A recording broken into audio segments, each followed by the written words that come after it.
primer lugar, bienvenidos al Ateneo de Madrid. Hoy vamos a recordar los 200 años de la muerte de Rafael del Riego, porque hoy justo hace 200 años, 7 de noviembre de 1823, fue ahorcado en la Plaza de la Cebada. Allí esta mañana hemos estado haciendo un acto recordatorio y hemos puesto unas flores también para completarlo.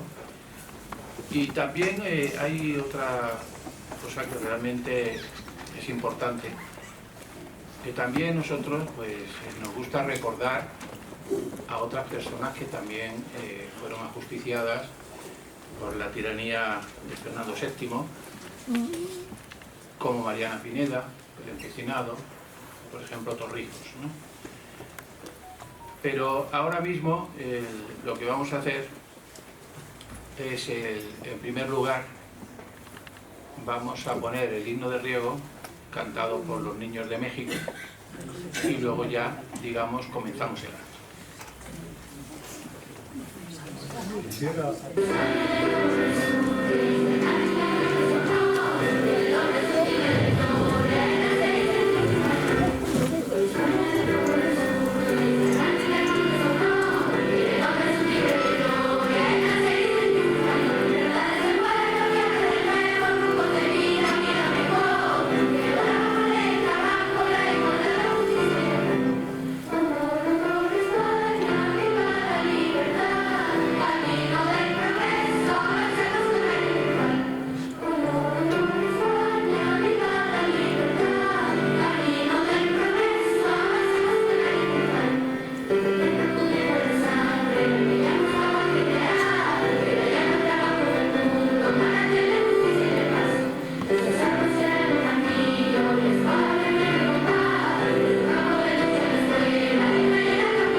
Perdón, es que me hubiera gustado alguna explicación de esto.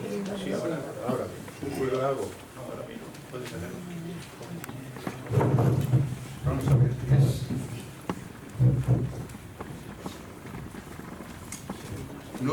No se entiende bien la música, la verdad. Con los negros. Perdón, la música, la letra. Recuerden, de nuevo España resurge, es tan alto y tan grande su honor, que en el hombre es un timbre de gloria nacer y sentirse español. Libertad de este pueblo, que abre de nuevo rumbos de vida mejor, da por ley el trabajo, la libertad, la justicia y el honor. Honor a España. ¡Viva la libertad! Por rumbos de progreso avancemos con aire triunfal. Y luego se repite el estribillo y se repite.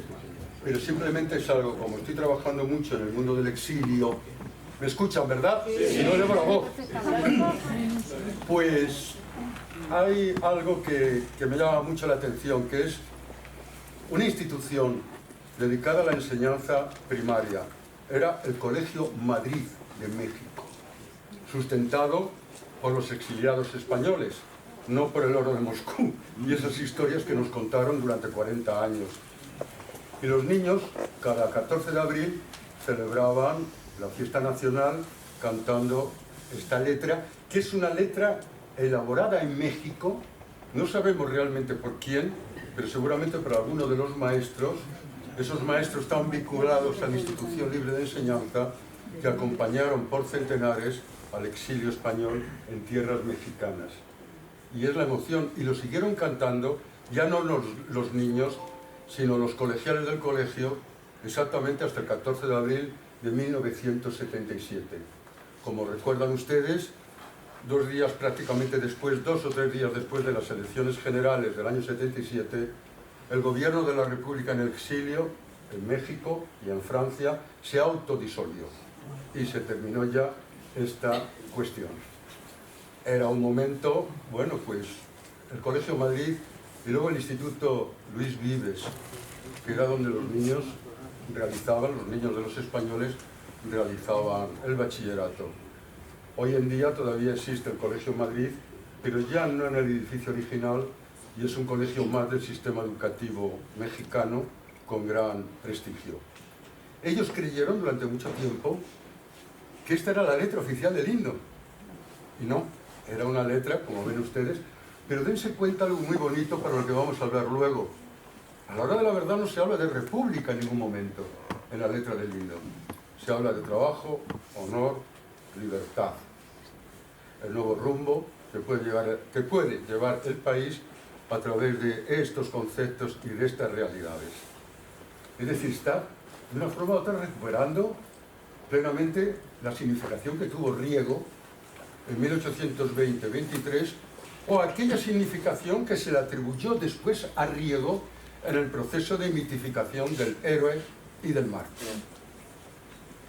Y es esto. De las múltiples letras que tiene el himno de Riego, para mí es la más emocionante sin duda, porque representa la gran tragedia. La primera, la segunda, la tercera gran emigración política en nuestro país, y siempre de los mismos y provocada por los mismos, que es la gran tragedia española.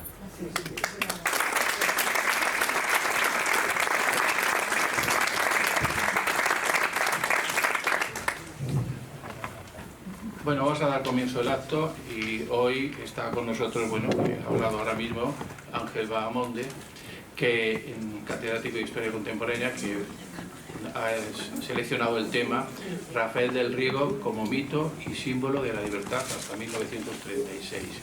También está con nosotros Manuel Alba González, historiador bibliotecario, que nos hablará de Rafael del Riego en la oleada revolucionaria de 1820. Yo presento y nuestra compañera Rosa Arteaga pues moderará. Entonces vamos a empezar pues por Ángel Bahamonde. Ya vamos, ¿no? Pero primero te tengo que presentar. Aunque ya es conocido por muchísimos de vosotros y vosotras que estáis aquí, pero bueno, yo creo que sí, que hay que decir unas pinceladas sobre su historia y su trabajo y su vida profesional. Ha sido profesor encargado de la Universidad Complutense y catedrático de Historia Contemporánea de la Universidad Carlos III de Madrid. También ha sido catedrático en universidades francesas de Toulouse, Le Mirel y París Saint-Denis, y forma parte del Consejo Asesor de varias revistas científicas. En la actualidad es codirector de la Cátedra del Sirio, que agrupa a representantes de la Universidad de Carlos III de Madrid, UNED, Universidad de Alcalá de Henares, Fundación Pablo Iglesias y Universidad Nacional Autónoma de México. Ha escrito numerosos artículos de revistas y ha colaborado en muchas publicaciones que aquí no vamos a entrar, porque si no nos llevaría las 2 horas. Ha escrito libros de los que destacamos, sobre todo quiero destacar los que tienen temática del siglo XIX, que es el asunto que estamos aquí hoy. Por ejemplo, El mundo contemporáneo del siglo XIX y XX, con Ramón Villares, en 2001, Así terminó la guerra de España, en 1999, con Javier Cervera Gil y Marcial Pons. Luego tiene también un interesante atlas histórico de las comunicaciones en España en 1700-1998. Ángel Bahamonde, Luis Enrique Otero Carvajal, Gaspar Martínez Lorente. 1998. España en democracia, el sexenio 1868-1874. Las comunicaciones en el siglo XIX y XX, correo, telégrafo y teléfono, 1996, Historia de España, siglo XIX, junto con Jesús Martín. Y luego tenemos también Hacer las Américas, las élites coloniales en el siglo XIX, con José Cayuela. y la sociedad madrileña durante la Restauración 1876-1931. Pues esto, entre otros, quería decir, porque tiene muchísimas publicaciones. Y Ángel, muchísimas gracias por venir aquí al Ateneo, que ya sé que has venido muchas veces, que te lo volvemos a agradecer, que aquí tienes tu casa siempre que quieras. Adelante. Si no les importa y no creo ningún problema técnico,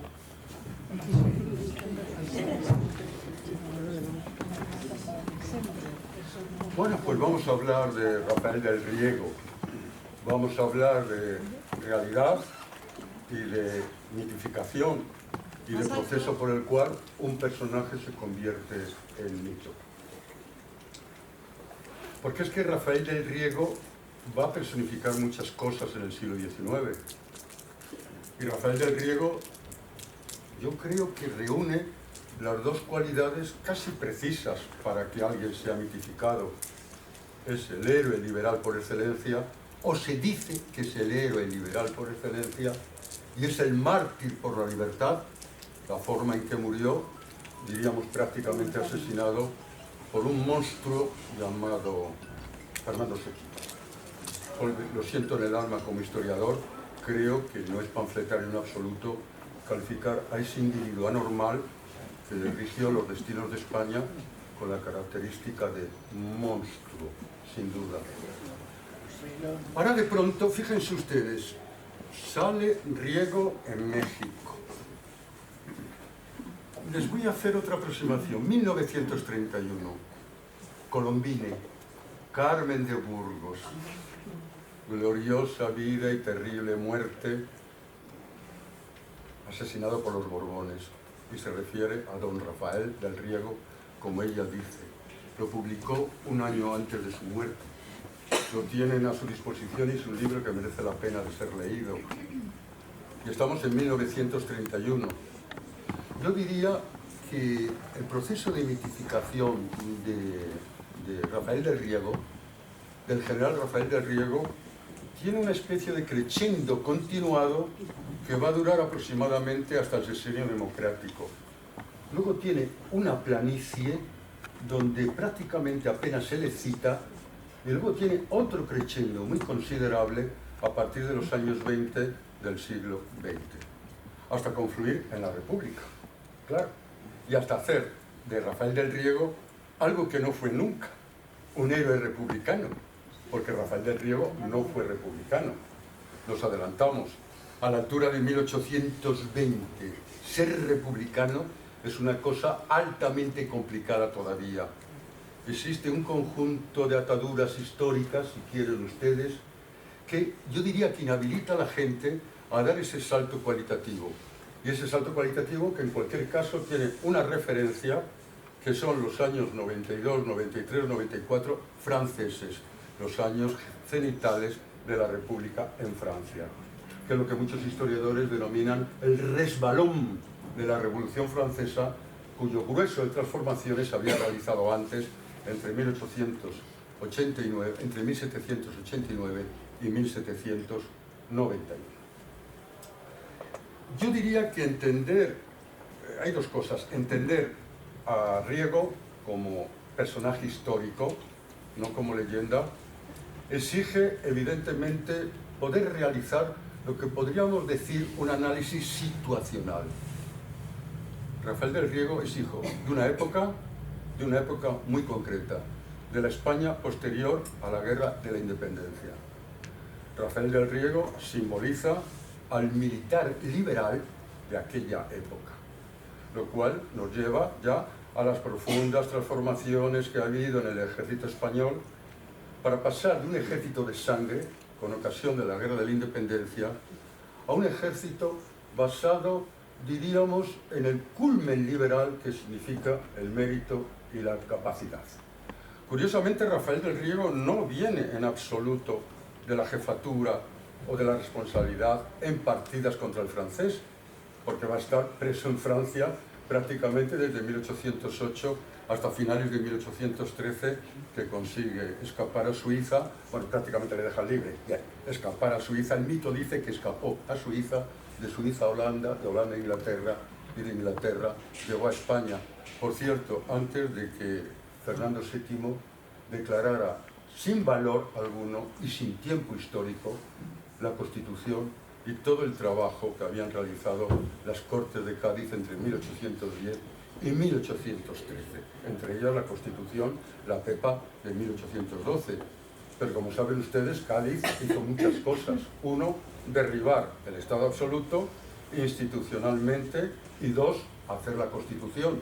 Si primero no se hacía el derribo del Estado absoluto, difícilmente se podía hacer una Constitución liberal, claro está. Son las dos cosas que hizo. Y efectivamente, mi compañero nos va a hablar del ciclo revolucionario de 1820, entre otras cosas, y cómo Rafael del Río se inscribe en él. A mí me gustaría hacerlo más amplio y plantear que Rafael del Río no deja de ser el exponente de lo que solemos denominar, con mayor o menor acierto, las revoluciones liberales del siglo XIX, que la primera de ellas fue la francesa, y luego siguen prácticamente en todos los países de Europa a lo largo de los 3 primeros decenios del siglo XIX, entre ellos en España. El proceso revolucionario liberal, o si quieren ustedes la construcción del Estado liberal, es algo que se inaugura en 1810 en Cádiz y a la hora de la verdad va a finalizar en los años 40. Es un larguísimo proceso.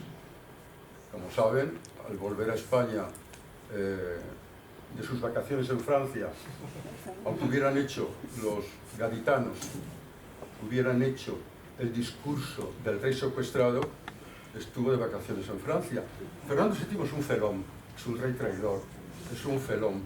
Además es un felón que ha cometido un error irreparable en el fondo, que es que ha puesto en cuestión lo que es la lógica del principio monárquico, la herencia dinástica, con el golpe de Estado que Naranjuez da contra su padre Carlos IV, ni más ni menos. Es decir, es un rey que viene de una situación de ilegitimidad filosófica, teniendo en cuenta lo que significa el gran discurso legitimador de la monarquía, sin duda. Claro, es un hombre producto de la Revolución Liberal. Él es asturiano. Y recordemos una cuestión. Asturias fue una de las regiones españolas que antes constituyó una junta con el vacío de poder que se produce tras el 2 de mayo madrileño. Y recuerden que esos manifiestos de las juntas, y desde luego en concreto de la Junta de Asturias, nos empieza a hablar de la soberanía nacional, nos empieza a hablar del pueblo soberano, empieza a sustituir el derecho divino de los reyes por la legitimación del pueblo. Y empieza a plantearse lo que significa el hombre liberal.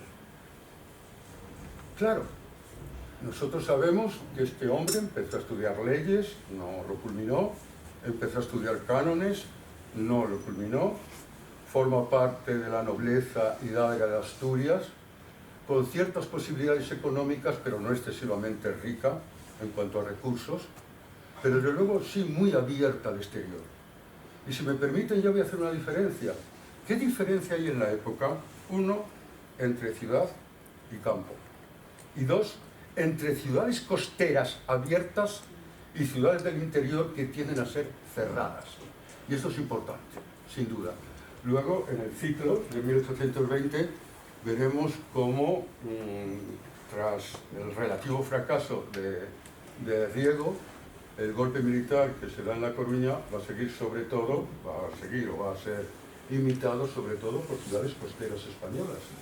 Y así va a ser a lo largo del siglo XIX, esa dualidad entre la España del interior y la España de la costa. Una Málaga, un Cádiz, por poner un ejemplo, Barcelona, los puertos de la costa cantábrica, esa Coruña que visita Borrow a la altura de 1835 en ese espléndido libro que es la Biblia en España, y la diferencia, el inglés observador, de la diferencia de lo que son las otras ciudades que la visita del interior con su Biblia anglicana bajo el brazo. La liberal Coruña, dice él. En efecto, la España del interior, la España costera, el campo y la ciudad. Bien, tengamos en cuenta todo esto porque, ya adelanto, Riego, su desarrollo, y Riego, su mito, es algo que se construye en las ciudades. y fundamentalmente se construye en Madrid, que dentro de las ciudades del interior es sin duda la más abierta de todas. Claro está. Sí, Riego va a ser el hombre que va a crear a sí mismo o va a ser el referente, no tanto el creador como el referente de una estrategia muy cara para el liberalismo radical español del siglo XIX, que es el mito de la insurrección armada. El mito de la insurrección armada para la conquista popular del poder. Sí, el mito de una insurrección que sería capitaneada por unas clases medias ilustradas y que llevaría como soporte de acción al conjunto del pueblo menudo. Y una vez más nos planteamos, por lo tanto, la cultura política de la ciudad. ¿Por qué es la cultura política de la ciudad la que hace a nuestro biografiado, sin duda? Sin ir más lejos, hace poco se acaba de publicar un libro que me parece que es magnífico, de Francisco Sánchez Pérez, con un título poético enorme, pero repleto de significado: El germinal español. Es decir, el 14 de abril de 1931. Germinal, la primavera, germina algo nuevo, germina un proyecto nuevo. Por eso el germinal del pueblo español. Y él nos plantea una tesis que de una forma o de otra casi todos la planteábamos, pero ninguno la había demostrado hasta la saciedad como él. La República de 1931 fue sobre todo un producto urbano, un producto de las ciudades españolas, que de una manera o de otra coincide, o es coetáneo, con lo que podríamos denominar la quietud del campo. Hay una cosa que está clara: 1814, el rey vuelve y declara, sin tiempo histórico, el trabajo realizado en Cádiz. No van a encontrar ustedes una oposición popular a esa derogación que realmente nunca se produjo, porque Fernando VII era lo suficientemente inteligente, a pesar de sus minusvalías, para darse cuenta que si derogaba algo de una forma explícita, estaba dando legitimidad a ese algo.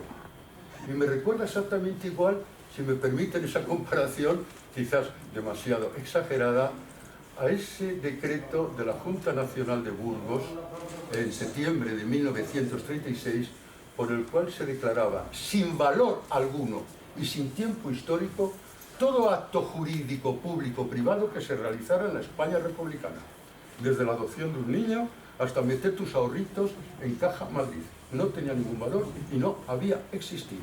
Es exactamente igual, porque es curioso, pero en la guerra civil se repiten muchos de los elementos represores, no tanto de 1814 como sí de 1824, desde las juntas de fe con distinto nombre hasta la superintendencia de policía con distinto nombre y las juntas de depuración en el ejército y la administración también con diversas denominaciones, pero estamos hablando sencillamente de lo mismo, de una forma o de otra. Es decir, esta época a la que nos estamos refiriendo es una época de aprendizaje para todos. Es una época de aprendizaje para el mundo liberal español y es una época de aprendizaje también para el mundo reaccionario español. Tengamos en cuenta todo eso. Sí, Rafael del Riego es un liberal, sin duda, y es un militar liberal. Hay muchos como él, y hay muchos militares que se han ido formando sobre todo entre 1814 y 1820. Cito lo preciso. Recuerden que al menos tenemos más, pero sobre todo tenemos dos insurrecciones militares acompañadas de cierta base civil. Efectivamente, eso va a ser la insurrección clásica del siglo XIX, que acompaña a tantos cambios de régimen político en aquella época, que es la del general Lacy, por ejemplo, o la del general Porlier. Los dos tienen calle en Madrid y los dos van a ser ejecutados por orden de Fernando VII. Es decir, ya hay una tradición que es fundamental, y no quiero insistir más, en ese nuevo ejército que ha surgido con ocasión de la Guerra de la Independencia. Primera cuestión. Segunda cuestión. Hablaba antes del mérito, la capacidad y el concepto libertad. ¿Qué se entiende por libertad a la altura de 1820? Riego lo repite hasta la saciedad.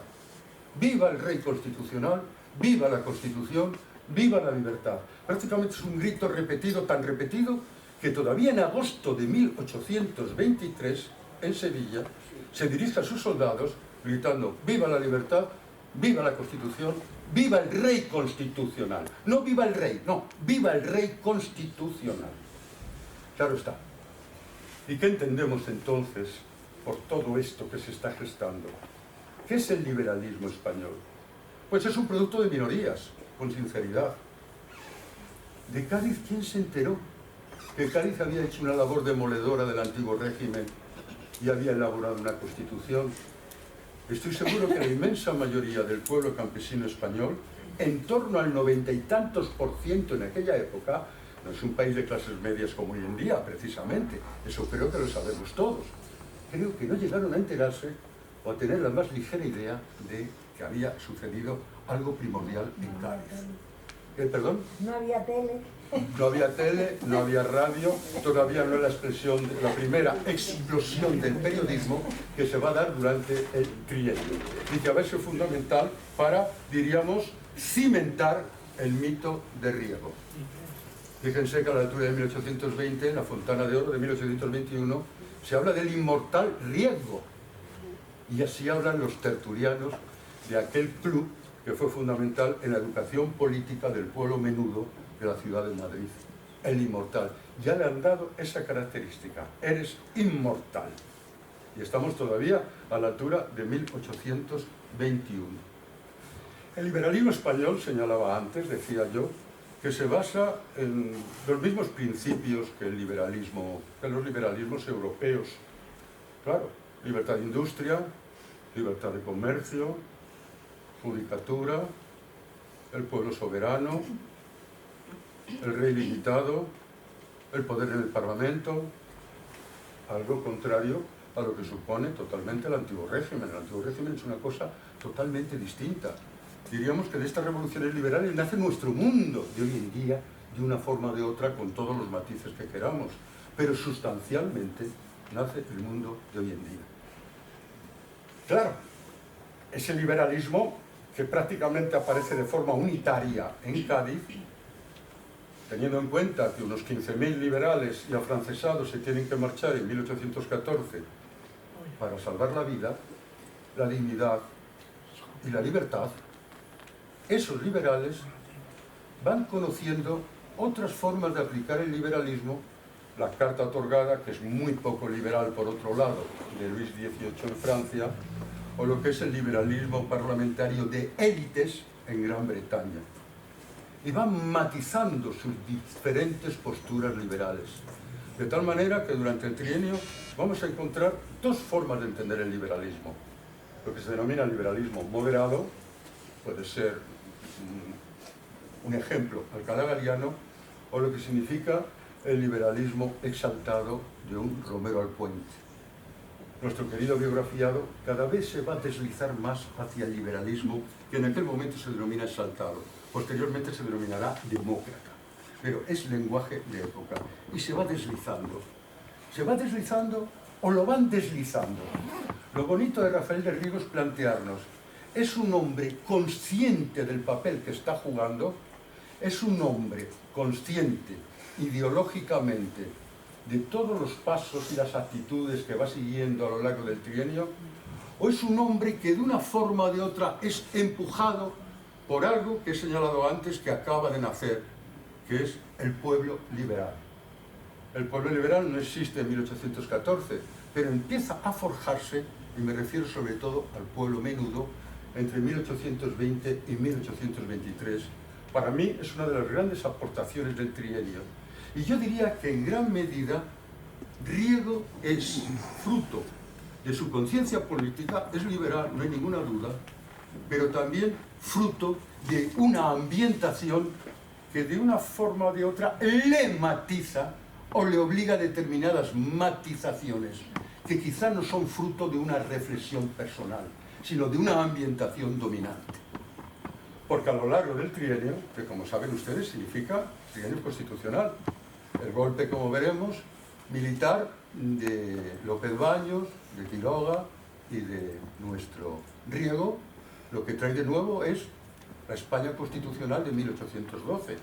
Luego se va a ir matizando la realización de esa España constitucional, porque lo que habían hecho las Cortes de Cádiz es elaborar muchos puntos abstractos, pero no tuvieron tiempo de desarrollar esos puntos.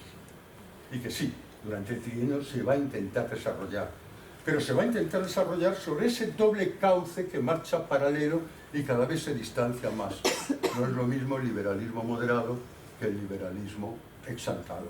El liberalismo moderado a lo largo del siglo dará el Partido Moderado en época de Isabel II, dará, por ejemplo, el Partido Constitucional en época de Amadeo de Saboya o el Partido Conservador del señor Cánovas del Castillo en tiempos de la Restauración.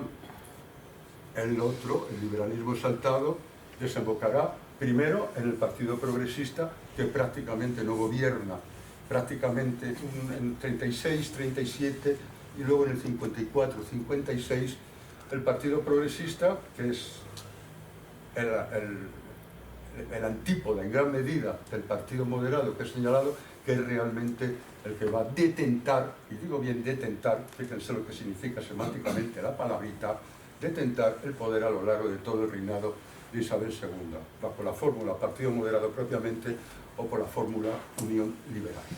Bien, y luego va a dar lugar al Partido Demócrata Español y dentro del Partido Demócrata Español a la formulación republicana. Ese es todo ese mundo que se extiende hasta hoy en día. Separamos los movimientos obreros que pertenecen a una filosofía totalmente diferente. Pero estamos hablando a la altura de 1820 o a la altura de 1850. No existe todavía un movimiento obrero. En España tendremos que esperar a finales del siglo XIX para que eso surja. Pero el resto de todos los el pensamiento político de la época, del republicanismo hasta el conservadurismo, todo nace de ese liberalismo que tuvo su origen en Cádiz y ahora, como digo, se diferencia en dos grandes familias. El liberalismo persigue un objetivo, que la sangre, el derecho de sangre, sea sustituido por el mérito y la capacidad de las personas. Sueña con la cultura generalizada, sueña, y es un sueño que por desgracia se tiene que repetir mucho a lo largo del siglo XIX y el siglo XX, teniendo en cuenta la escasez de establecimientos, sueña con escuela para todos, sueña con la cultura como instrumento de regeneración y de potenciación del individuo. Eso, como saben ustedes, pues todavía en 1931 tenemos que apelar a la necesidad de las escuelas, porque la derecha española, y lo voy a decir de forma clara, que prácticamente dominó la política a lo largo del siglo XIX, nunca se preocupó en absoluto por la cultura de las gentes normales y corrientes. Probablemente no, seguro, de mis antepasados, y probablemente de los antepasados de muchos de ustedes, sin duda. Porque un hombre que piensa es un hombre peligroso, sin duda. Claro está. Claro está.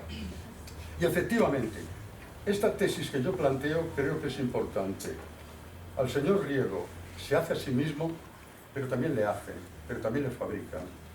Riego, insisto, es la personificación, sin duda, de un momento histórico, pero Riego también es la fabricación de un conjunto de individuos que a través sobre todo de los clubes políticos, y vuelvo a citar la Fontana de Oro porque es el más conocido sin duda, aunque solo sea por las lecturas de los episodios nacionales de Galdós, que tiene uno dedicado a la Fontana de Oro precisamente, se inician en el conocimiento de la política. Y se inicia en el conocimiento de la política de forma diferente a esa clase media ilustrada que es tan importante en la España contemporánea. Claro está, esa clase media ilustrada que provoca el trienio 1820 y la vuelta de la Constitución, que provoca el sesión democrático y el intento baldío de democratizar nuestro país y que acaba provocando 1931 y la República. La República del 31, estarán ustedes conmigo de acuerdo a que no es obra de Moscú, desde luego, ni de cosas ocultas por parte de sociedades secretas internacionales y antiespañolas. Evidentemente que no. Es la nueva clase media que se va potenciando la que trae la República de 1931. Y a ella se añadirán los partidos obreros, o para ser más exacto, el Partido Obrero, que es el Partido Socialista Obrero Español en aquella época. pero de hecho no son los protagonistas del 14 de abril del 31, aunque luego se iban a protagonizar muchos de los actos en el desarrollo histórico de la Segunda República. Pues sí, este hombre, Riego, representa a, no me gusta para la época, pero como es ilustrativo el concepto, esa clase media asturiana, esa clase media que conoce el mundo de la ilustración, quizás que no lo conoce con profundidad, pero desde luego que está acostumbrado a recibir de Europa noticias, ideas, pensamiento, postulados, propuestas, proposiciones diferentes a lo que representa el Estado absoluto, sin duda. Él fue capitán general de Galicia, no llegó a tomar el puesto, luego fue capitán general de Aragón. Los diputados conservadores, el liberalismo conservador lo acusó de republicanismo. Riego nunca fue republicano, en absoluto. A la altura del trienio hemos intentado detectar alguna presencia republicana y hay que ir a la zona catalana y a la zona valenciana. Y ahí encontramos algún elemento, pero es francamente minoritario y diríamos que no imprime carácter en absoluto. Claro está. Luego va a ser diputado a Cortes, como es bien sabido, prácticamente ya hasta el final, y un mes va a ser presidente de las Cortes, que le va a tocar el triste papel de tener que escuchar ese discurso vitriólico con el que se dirige a las Cortes el rey Fernando VII. Y no le va a quedar más remedio que gritar viva el rey constitucional. Pero gritar ya viva el rey constitucional ya era un pecado a los ojos del monarca. Porque hay una cuestión. El trienio constitucional no se logra estabilizar en nuestro país, primero por falta de base social. No hay ningún sistema político, por muy perverso que sea, por muy dictatorial que sea, que si al menos no tiene un porcentaje, Tuñón de Lara hablaba del 30%, de un 30% de sostén en el conjunto de la población, no hay forma humana. Es una paradoja, pero en aquella época, digo bien, el absolutismo real tenía una base social, sobre todo en el campo español, mucho más poderosa que el liberalismo, que como digo, sobre todo es en las ciudades. Pero cuando hablamos de ciudades estamos hablando de la mayor del reino, que es Madrid, con 200.000 habitantes. Eso es todo. Es decir, casi la cuarta parte de Moratalaz. Para hacernos una idea, si hacemos una comparación grosera, por supuesto, con hoy mismo. Entonces, es verdad, el absolutismo tenía una base social que no lo tenía el liberalismo.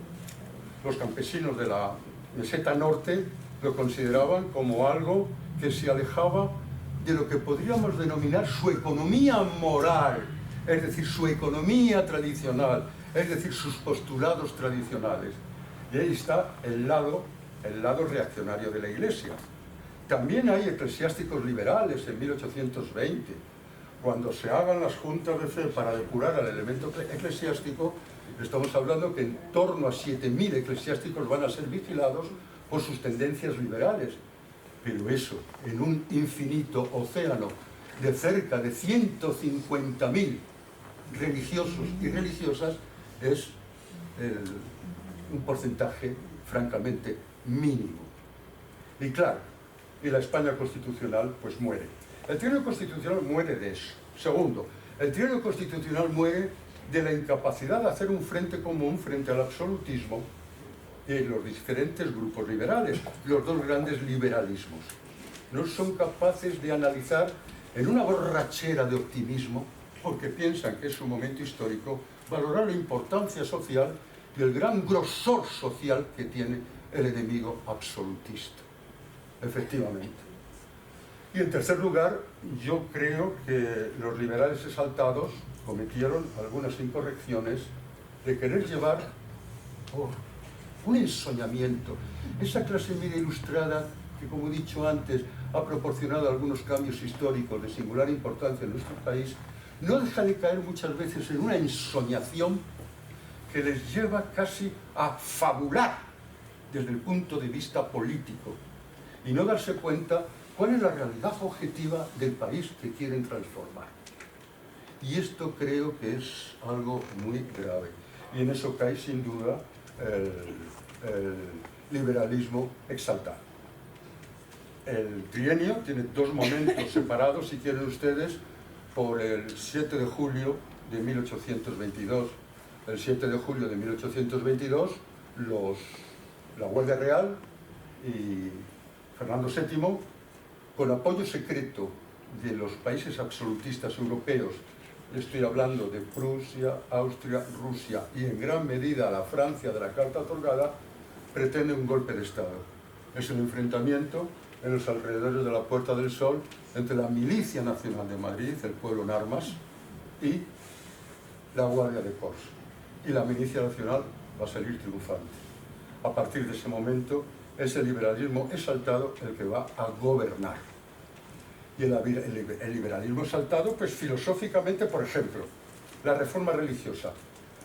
Cualquier liberalismo tiene que enfrentarse al problema de la reforma, digo religiosa y lo digo mal, la reforma de la Iglesia, por fuerza, porque hay que ajustarla a la realidad de la forma territorial de gobierno que el liberalismo plantea, que es la provincia, sin ir más lejos. Eso no existe en el antiguo régimen. En el antiguo régimen existen señoríos jurisdiccionales y existen señoríos reales, que suelen ser casi todas, la mayor parte de las ciudades. Aquí estamos hablando hasta de una división territorial. Y por lo tanto, el clero se tiene que ajustar a esa nueva realidad. Claro. Pero no es lo mismo plantearme, por ejemplo, una desamortización reducida de bienes eclesiásticos para resolver un problema que el profesor Fontana siempre ha insistido: la quiebra hacendística del Estado español desde 1800 en adelante, que para mí se va a extender a lo largo del siglo XIX, porque uno de los rasgos de la España liberal del siglo XIX, que la tipifican sin duda, es la debilidad congénita del Estado español desde el punto de vista financiero. Claro está. No es lo mismo, por lo tanto, como entienden esa reforma los unos y los otros, dentro de un pensamiento liberal, del mismo pensamiento liberal. Es decir, estamos hablando de formulaciones estratégicas y formulaciones tácticas distintas por parte de las dos grandes familias del liberalismo. Hasta el último momento, Riego fue defensor de la Constitución. Él y Espoz y Minas son los únicos que se oponen a los 100.000 hijos de San Luis, que evidentemente fueron bastante menos de 100.000, no hay ninguna duda, a los 100.000 hijos de San Luis.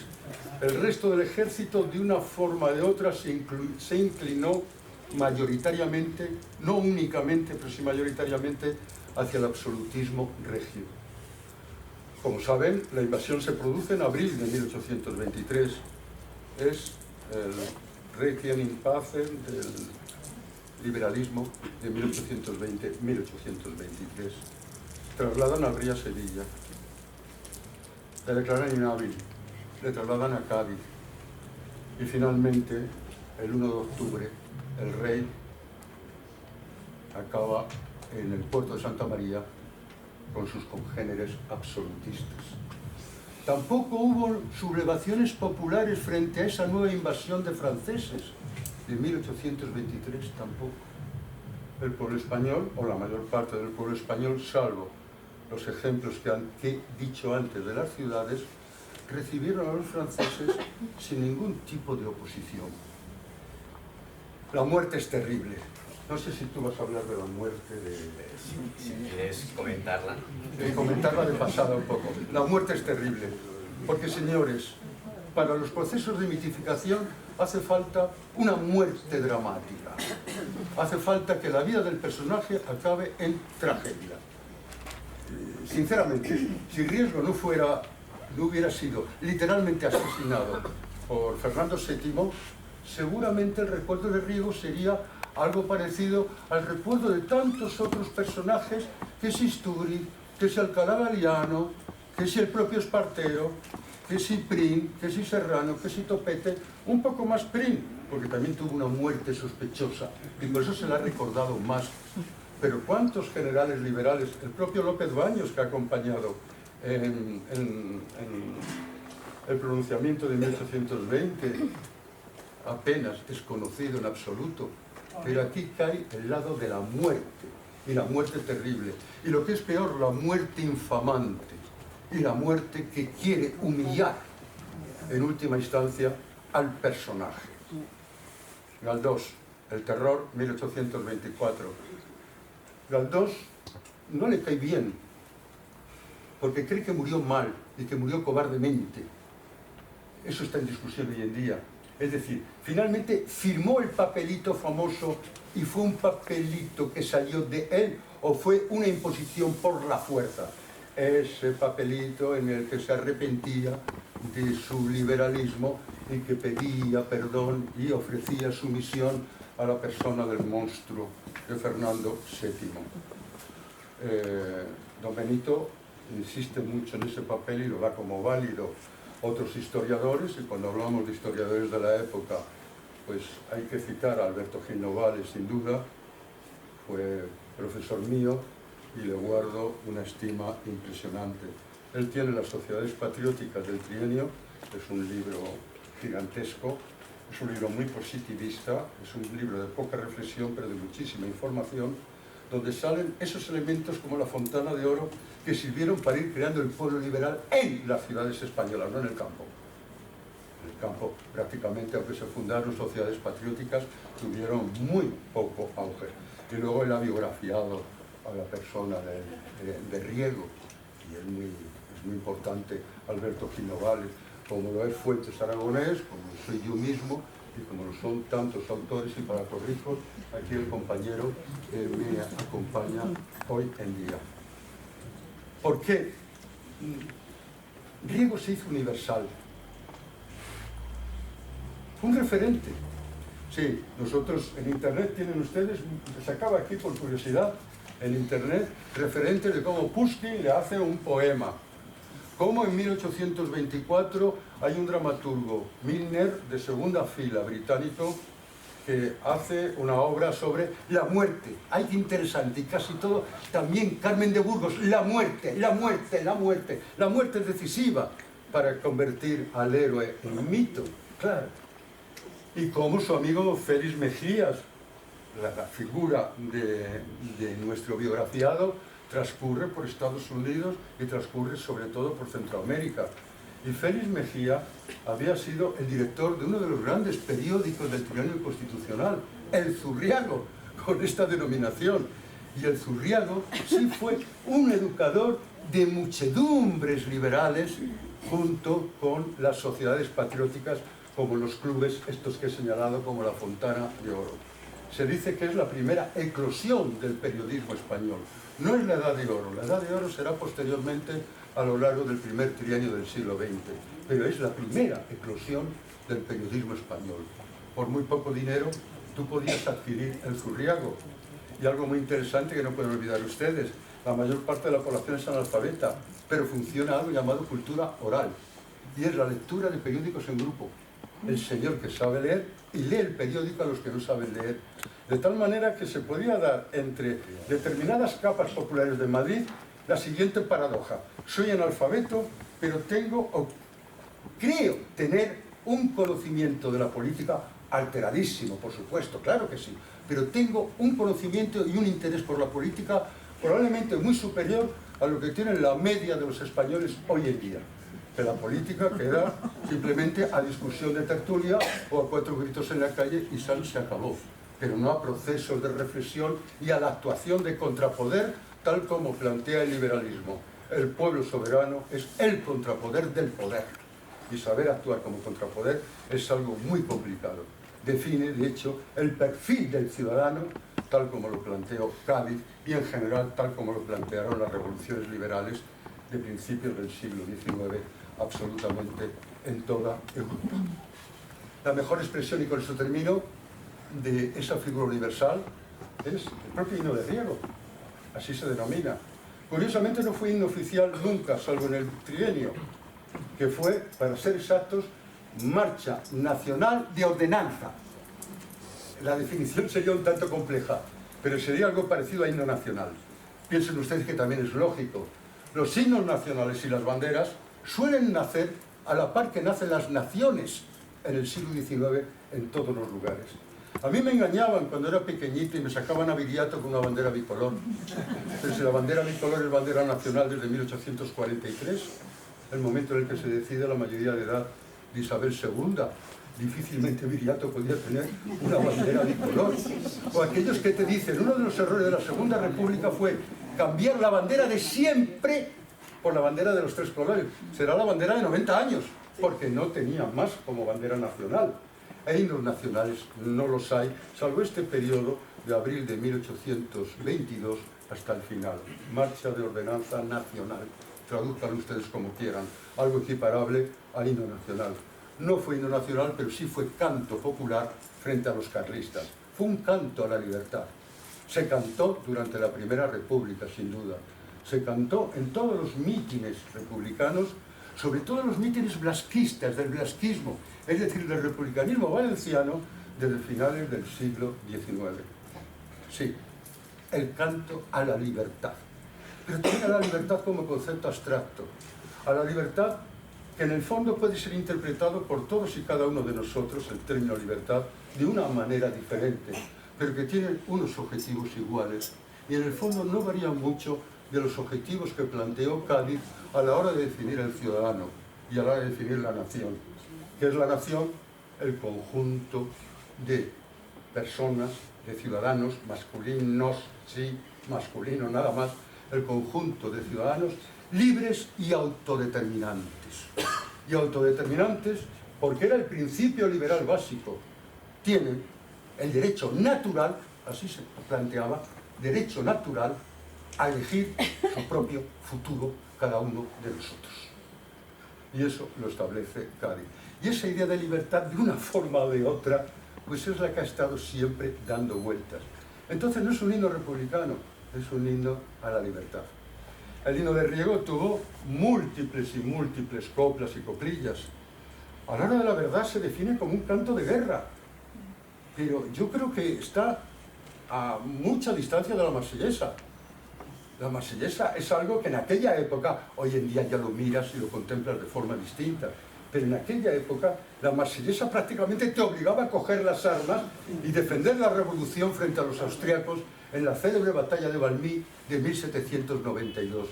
El himno de Riego a mí me parece que es un himno pesadote, repleto de un lenguaje difícil, que pienso que las clases populares debían de entenderlo bastante mal. Solamente el estribillo, que es muy claro: soldados, la patria os llama a la lid, juremos por ella, vencer, vencer o morir. Que creo que es lo único claro de todo el himno. Pero efectivamente, las revoluciones liberales traen consigo los famosos campos patrióticos, porque nace la patria, nace la idea de nación y la idea de patria. Antes hemos definido la idea de nación, y la idea de nación se convierte en idéntica a la idea de patria. Luego en el siglo XX la derecha y la extrema derecha llenará de otro contenido la idea de patria, que es un contenido historicista y tradicionalista. Un contenido que olvida entonces la idea de libertad. Patria para la derecha es algo que no tiene que ver nada con la idea consustancial de libertad. Y esto fue por lo que luchó Riego, y esto fue por lo que recordamos a Riego. No me extraña, y así que de verdad acabo, que el 21 de julio de este año, el director general de la Memoria Democrática declarara lugar de memoria a Cabezas de San Juan, que fue donde se inició el golpe militar, si quieren ustedes, la insurrección cívico-militar de 1820. Y concretamente la plaza central donde está el ayuntamiento, que es la plaza de los mártires del pueblo. Y probablemente esto fue lo que fue nuestro querido Riego. Resumo, no tenía, diríamos, una cualificación política. Pere Galdós creo que se pasa a 3 pueblos al calificarlo de mediocre político, pero es que realmente de político nunca ejerció, porque no tenía casi nada que proponer desde el punto de vista político. Sí, una idea, y esa idea sí que estuvo permanente. La idea de que la insurrección, cuando estas características que ilustran la idea de pueblo y la idea de nación son martirizadas por un tirano, la legitimidad de la insurrección.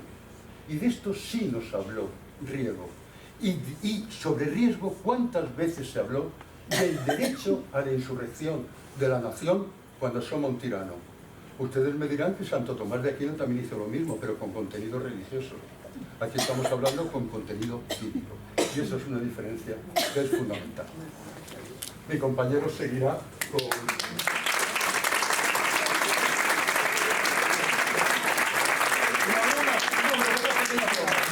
En 1934, de las múltiples letras que tiene el himno de Riego, que todo el mundo la conoce por si los curas y frailes supieran.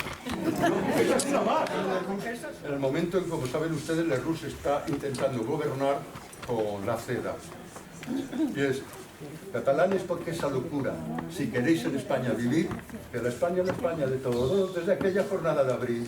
Abajo el estatuto, que es de mal español, que quiere ver de luto la insignia tricolor. No la he encontrado en internet por ninguna parte, pero por la cultura oral ha llegado a mí. Y es curiosísima esa letra, que es una letra, como digo, muy desconocida y muy a propósito con la circunstancia. Era una broma nada más, ¿eh?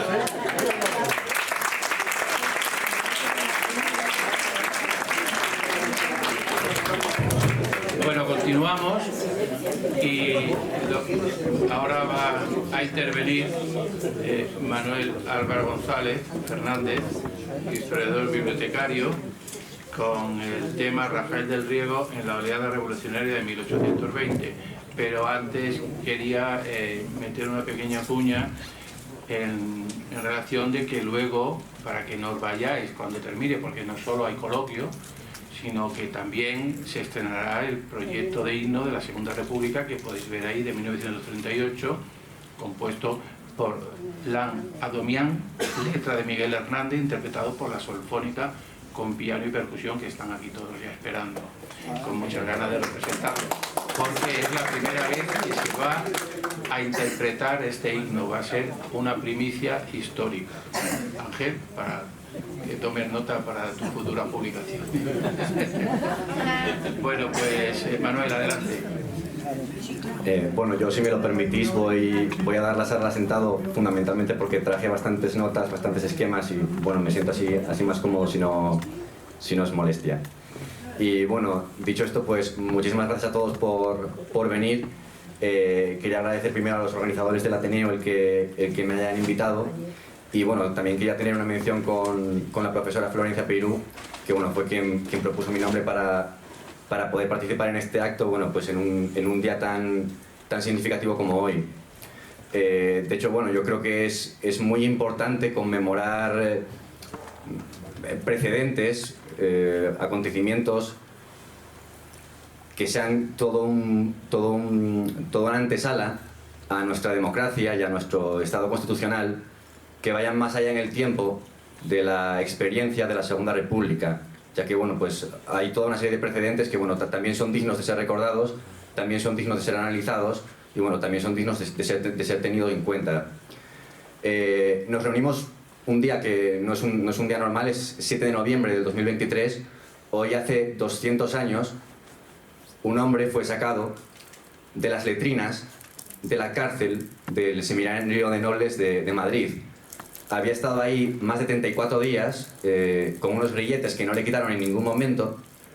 Había estado ahí que cuando le daban la comida, le daban la carne completamente cubierta de sal para que no pudiese comer, sometido a los tormentos más espantosos. Ese hombre fue sacado de la celda, insisto, de las letrinas, y lo pusieron en un serón y lo ataron a un burro. Y el burro recorrió las calles de Madrid durante 2 horas y llegó a la Plaza de la Cebada, conocida ya entonces como la Plaza de la Cebada, que es donde se hacían las ejecuciones públicas para escarmiento del pueblo. La horca nunca fue tan alta en toda la historia de Madrid para que se viese bien. Subió dando un beso a cada escalón, aunque apenas podía mantenerse en pie. El verdugo le agarró y se tiró con el vacío, rompiéndole inmediatamente el cuello. Ese fue el final de Rafael del Riego. Cuenta Mariano Bayo, un historiador, 20 años después de que ocurriese esto, en un libro que publicó del reinado de Fernando VII en la década de 1840, que cuando a Fernando VII le informaron de esto, encendió un puro y dijo: ¡Viva Riego! Claro, ¿quién era este hombre que había generado este odio, toda esta inquina, para, digamos, darle un final tan terrorífico, ¿no? Que, como dijo Ángel antes, este final tan terrible en gran parte tiene mucho que ver con su mito, con su leyenda. Bueno, pues yo hoy tengo que hablar de un hombre y tengo que hablar de una revolución.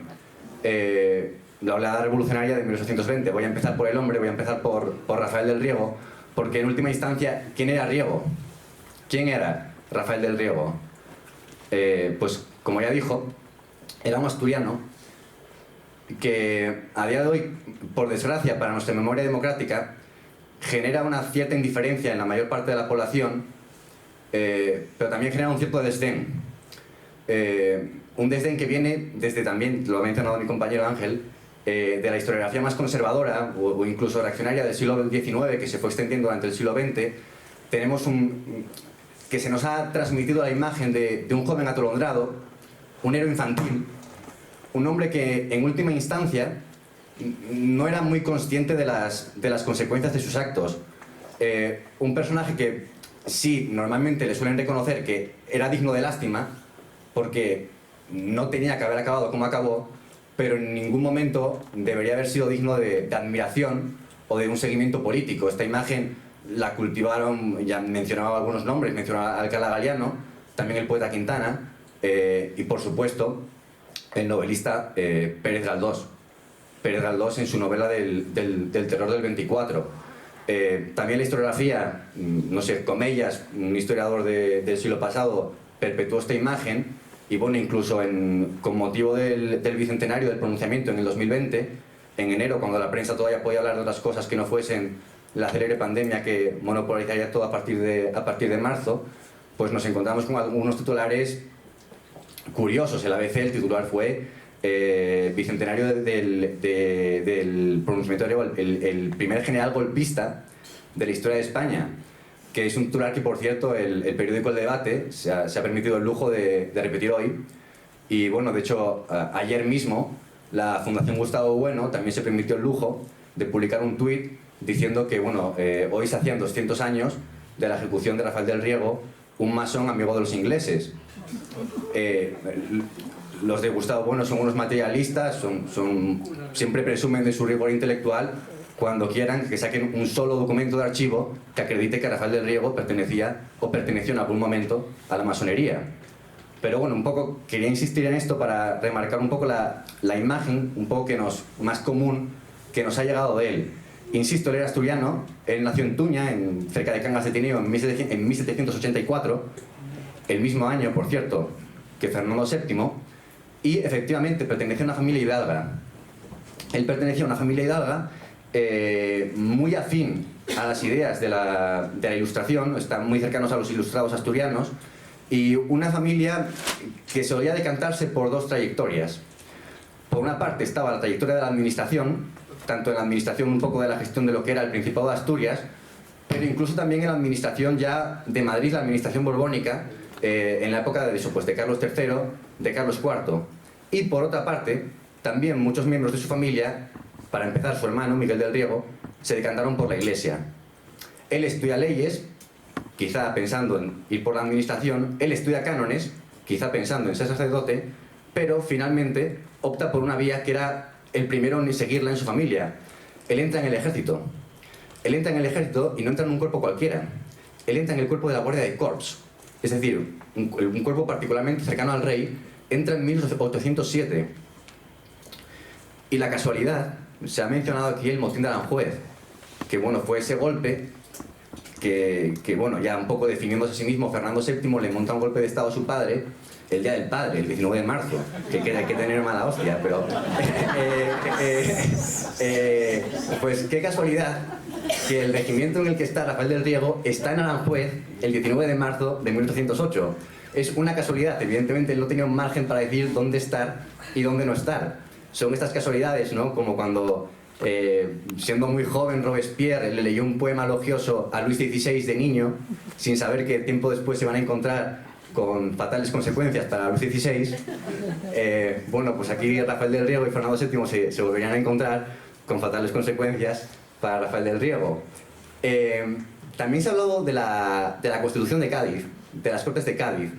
Importante, Rafael del Riego cae prisionero de los franceses en el 1 de noviembre del conflicto, en 1808, cerca de Burgos. A él lo hacen prisionero cuando él intenta salvar la vida del general Acevedo. No lo consigue, al general lo matan en la batalla, pero a él sí lo hacen prisionero y se lo llevan a Francia. Y él en Francia está, bueno, durante toda la guerra, en diferentes depósitos.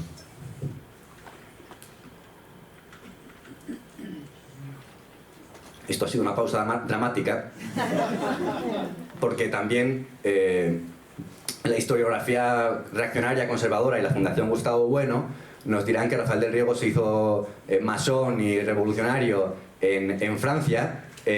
Nada hace pensar eso. Lo único que parece claro es que Riego en Francia, en esos campos de prisionero, tenían bastante tiempo libre, tenían poca oportunidad para acceder a lecturas políticas, y lo que parece ser es que él se dedicó a estudiar idiomas. De hecho, parece ser que Rafael del Riego sí llegó a tener un nivel bueno de inglés y de francés. Y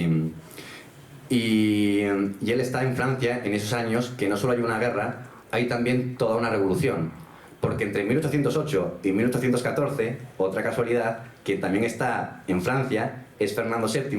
No vamos a un poco a rememorar cómo el rey abandona España. Digamos que Rafael del Riego abandona España de manera obligada, Fernando VII la abandona de manera completamente voluntaria. Y entonces es ante el vacío de poder cuando se forman primero unas juntas. La primera sería, yo soy asturiano y lo quiero remarcar, la Junta Suprema del Principado de Asturias, que el 25 de mayo se declaró soberana, se declaró en rebeldía y mandó embajadores a Inglaterra. Después ya se formaría la Junta Central y finalmente en Cádiz se reunieron unas cortes verdaderamente revolucionarias.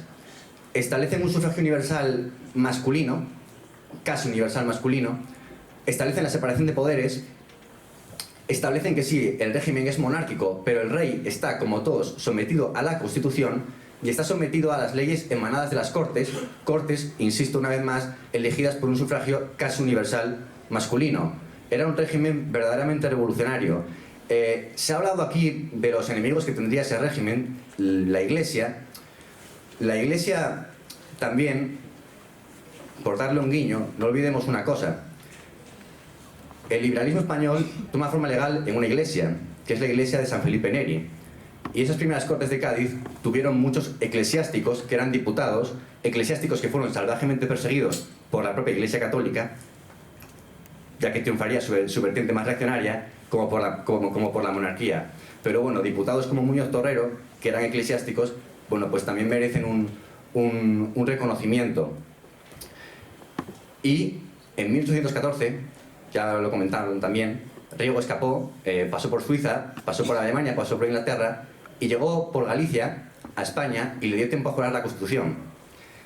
Pero ese mismo año también llegó Fernando VII, quien dio, eso sí que sería el primer golpe de Estado verdaderamente militar, por el cual, bueno, pues él desarticula toda la Constitución de Cádiz, todo el sistema constitucional, con, por cierto, apoyo en todo momento del cuerpo diplomático británico y del duque de Wellington, los supuestos amigos, según la Fundación Gustavo Bueno, de Rafael del Riego.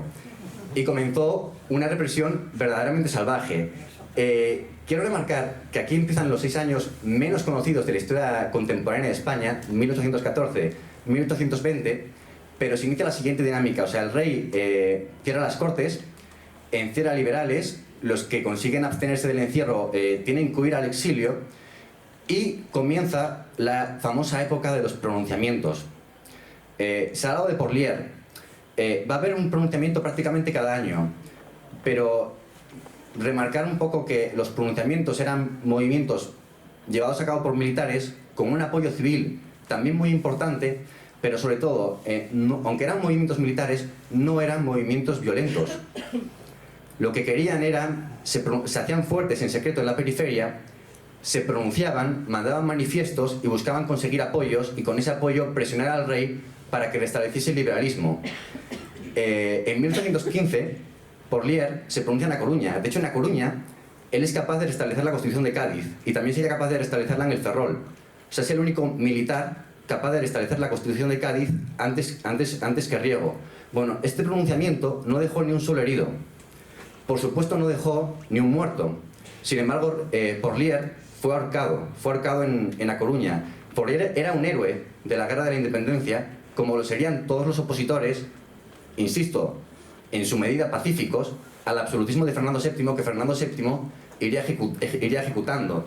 En 1816, por ejemplo, se desmanteló la conocida como la conspiración del Triángulo. Vicente Pichar fue decapitado en la Plaza de la Cebada. Su cabeza fue expuesta en la Puerta de Alcalá desde febrero de 1816 hasta julio de 1816, como tenía que oler aquello.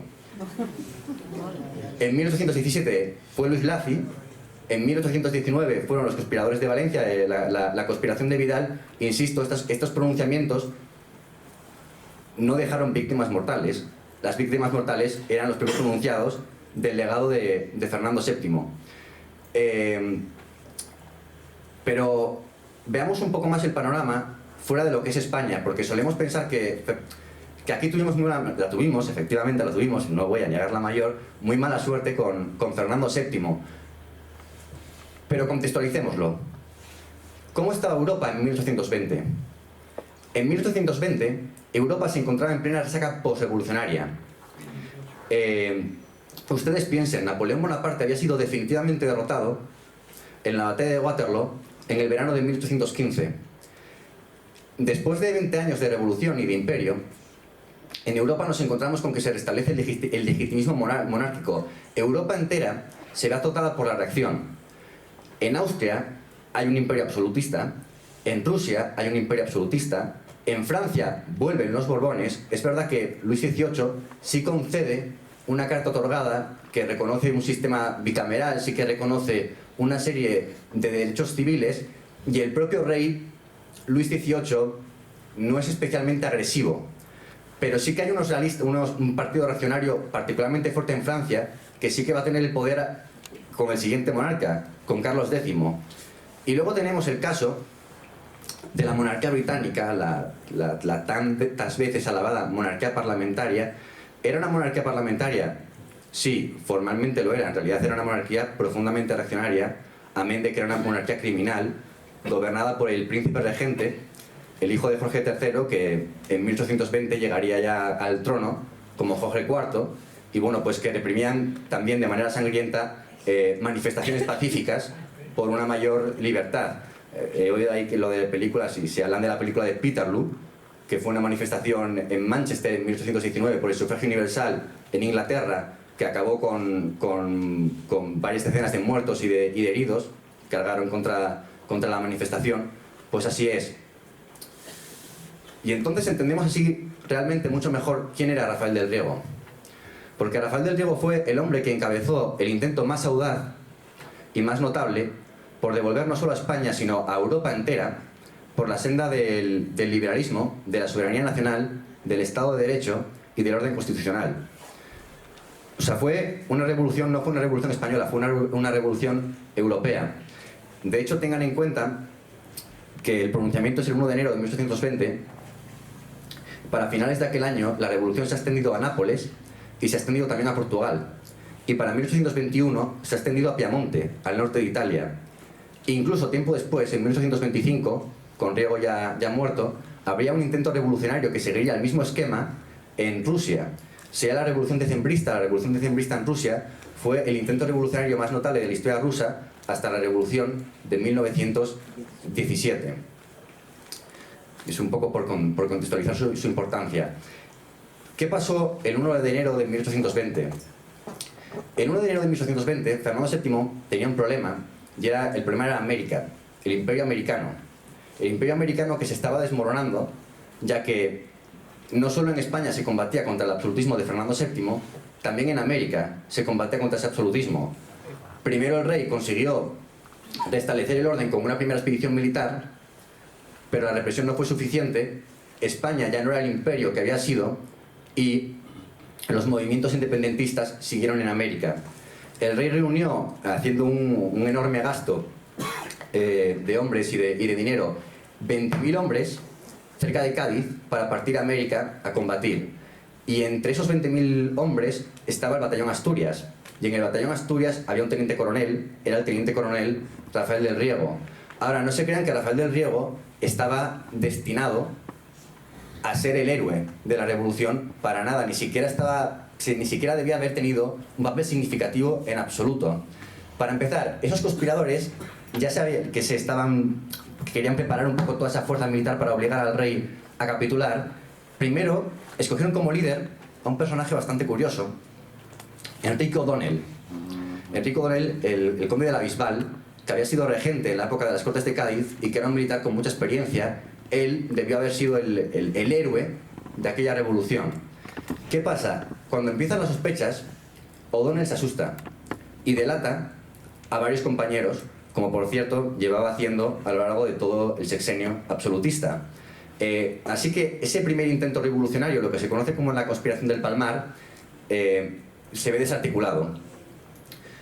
Pero los conspiradores no se rinden. Hay una cúpula civil, estaba Alcalá Galiano, también estaba Mendizábal, y optan por un general gallego. La historia quiso que el héroe fuese asturiano, como yo, y no fuese gallego. Los gallegos vendrían después. ¿Y quién era? Pues era Antonio Quiroga. El papel de Antonio Quiroga era el importante. Antonio Quiroga, con la mayor parte de aquel ejército, debía abalanzarse por sorpresa el 1 de enero de 1820 sobre la ciudad de Cádiz, la simbólica ciudad de Cádiz, y en Cádiz proclamar la Constitución, y ahí con ese golpe sorpresa ya, bueno, pues forzar al rey a aceptarla. A Riego le dieron un papel muy menor, insisto. A Riego, con el batallón de Asturias, debía salir de donde estaba, en las cabezas de San Juan, e ir a Arcos de la Frontera, y ya en Arcos de la Frontera proclamar la Constitución. ¿Qué pasó? Pues que los últimos días de 1819 llovió. Y llovió mucho. Llovió mucho, mucho. Los caminos quedaron inutilizables para la fuerza militar. De modo que cuando llegó el 1 de enero, Quiroga no sabía muy bien qué hacer. Pero lejos de ahí, en las cabezas de San Juan, Rafael del Riego decidió hacer algo.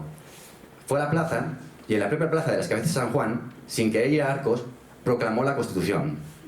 Y ese fue el estallido de la oleada revolucionaria de 1820. Y es ahí cuando empieza verdaderamente el mito. La revolución de 1820, el pronunciamiento no fue fácil en absoluto. Él, al principio, dio una imagen que sin duda asustó a Europa entera y por supuesto asustó al rey, ya que él presentó un panorama por el cual recordaba que el rey le debía la corona al pueblo español, que se la había devuelto después de que él la hubiese cedido voluntariamente en Bayona a Napoleón Bonaparte, y en 1814 el pueblo había decidido devolvérsela, pero con un pacto, el pacto constitucional. Y al pacto constitucional estaban sometidos tanto el rey como el resto de la nación española. Es un discurso que en 1820 es particularmente revolucionario. Pero Riego se quiere desmarcar de dos precedentes.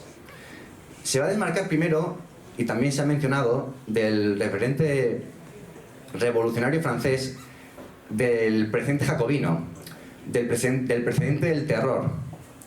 Evidentemente, hubo disidentes y hubo gente a la que se apresó. Pero cuando a Riego, gente de su plana mayor, le dijeron que era hora de empezar a fusilar, la respuesta de Riego me parece digna para la historia, porque él replicó: yo conozco el precio de la libertad, pero no olvido el de la sangre humana. Y añadió que solo el tirano decapitaba a su antojo. De esa manera se distancia de dos. Se distancia de Fernando VII y se distanciaba del jacobinismo francés de los años del terror. De hecho, Riego incluso dio pasaportes a algunos disidentes para que pudiesen marchar sin haber jurado la Constitución que estaban haciendo jurar, lo cual, por cierto, fue bastante criticado, insisto, por algunos compañeros en esos primeros momentos. El otro precedente del que se va a querer separar, y en eso entraré más adelante, es de Napoleón Bonaparte. Porque claro, eso también se temió bastante, tanto en Europa como en España, de que todo el apoyo que él iba a conseguir con el triunfo revolucionario le permitiese tener un apoyo popular y un apoyo militar que le facilitase dar un golpe de Estado, un 18 de Brumario, a la española, a lo cual Riego se va a negar siempre. Y aquí, porque también un poco, porque a mí me chirría la noticia, de verdad, lo del primer militar golpista de la historia de España, el general Javier Elío, que dio el golpe de Estado de mayo de 1814, por el cual disolvió las Cortes. Yo no sé lo que era para el ABC. ¿Cuál es la diferencia entre un pronunciamiento y un golpe de Estado? Bueno, insisto una vez más, remarcar las diferencias en la violencia ejercida, pero sobre todo en la conquista del poder. Los militares, que en la historia de España, sobre todo en el siglo XX, darían un golpe de Estado, conquistarían el poder para ellos. El pronunciamiento de Riego no da el poder a Riego. El pronunciamiento de Riego restablece las Cortes y restablece la Constitución. Y de hecho, en el trienio liberal, Rafael del Riego no va a tener cargos políticos significativos. Se ha dicho, va a ser capitán general de Galicia, que ni siquiera puede llegar a asumir el cargo porque antes de que llegue lo apartan. Unos meses capitán general de Aragón, va a ser diputado, elegido por sufragio como el resto de diputados, y durante un mes va a ser el presidente de las Cortes, elegido también por el resto de los diputados que conformaban aquella Cámara. Riego no formó parte de ninguno de los gobiernos del trienio liberal. Riego no tuvo un poder político real a lo largo de ese trienio. Fue una figura puramente simbólica, una figura que representó las esperanzas más optimistas, quizás las mejores esperanzas de todo ese trienio liberal. Pero, insisto, estas diferencias me parece importante remarcarlas porque sí que se ha dicho hoy, se dijo en enero del 2020 que él era un militar golpista, y yo rechazo tajantemente esa afirmación. El golpista era el rey, y eso no hay que olvidarlo nunca. El golpista era Fernando VII, no era Rafael del Riego. Y bueno, un poco ya para ir terminando con lo que ocurrió con aquel pronunciamiento, el pronunciamiento se estanca pronto. Y es Rafael del Riego quien también, una vez más, sabe improvisar, y con su columna móvil va recorriendo toda Andalucía, sumando a los pueblos a la revolución, y es entonces cuando Evaristo San Miguel compone el famoso himno de Riego. Fue un éxito político. A él los soldados, sin embargo, no dejaban de desertarles, pero la gente pensó en el resto de España que la revolución había triunfado. Y es entonces cuando lo secundan en La Coruña, lo secundan en Oviedo, lo secundan en Zaragoza, lo secundan en Murcia y finalmente lo secundan en Madrid.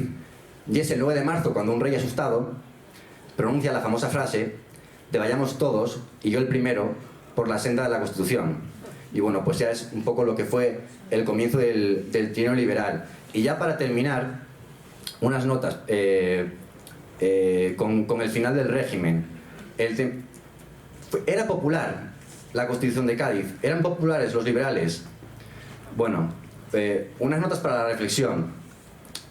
Cuando en enero de 1820, en febrero y en marzo, una fuerza tampoco especialmente grande a nivel numérico se opone al rey, tengan en cuenta una cosa: a Fernando VII en 1820 su poder absoluto no lo defiende nadie. No lo defienden los campesinos y no lo defienden los ciudadanos, por eso claudica. Tengan también en cuenta otra cosa: el rey va a recurrir a todas las argucias para derribar el régimen. El 7 de julio de 1822 recurre a un golpe de Estado en Madrid. Su Guardia Real invade Madrid. Son derrotados por la Milicia Nacional y por el pueblo de Madrid. Tampoco lo consigue.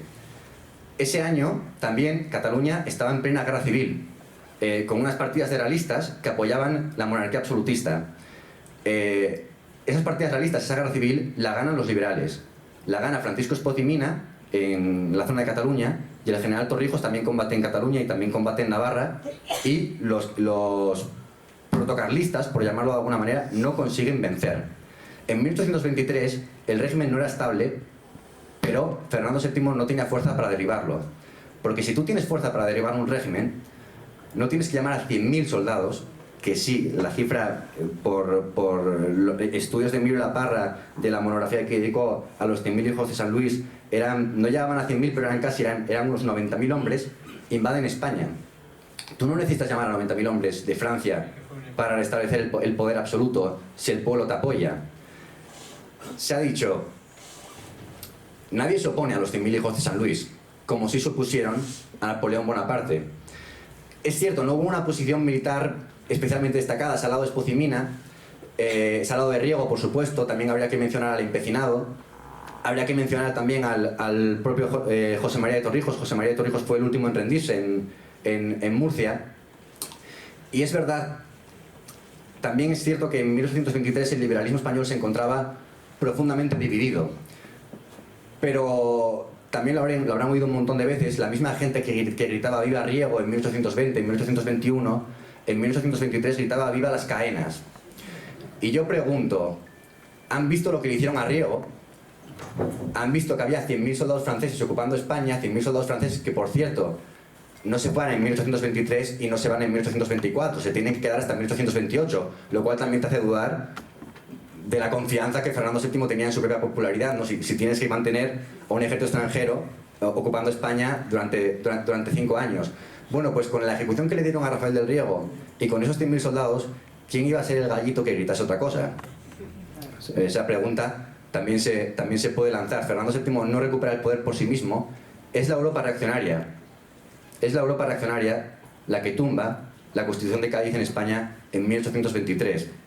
Lo cual, bueno, también para los que a veces tienen cierto sentido de inferioridad democrática con respecto al continente, bueno, pues no está de más recordarlo.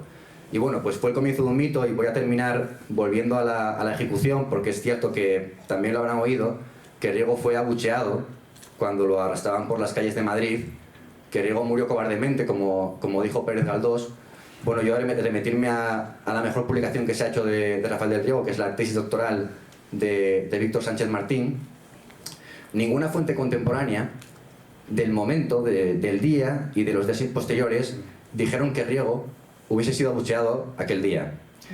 De hecho, y ya termino con esto, el general Lafayette, una de las primeras autoridades francesas, escribió al presidente de los Estados Unidos, Monroe, afirmando que Rafael del Riego había muerto se había dirigido al cadalso con dignidad. Y bueno, un poco por destruir los estereotipos, ¿no?, que nos ha legado la historiografía de Fernando VII, que bueno, ahora hablamos de la de Riego, pero bueno, también vendió una imagen que poco tiene que ver con respecto a Carlos IV, a Manuel Godoy, a su propia madre. No se hagan caso de las mentiras de Fernando VII, que es muy lamentable que todavía hoy se puedan perpetuar. Y bueno, pues muchas gracias por todo, yo por mí he terminado.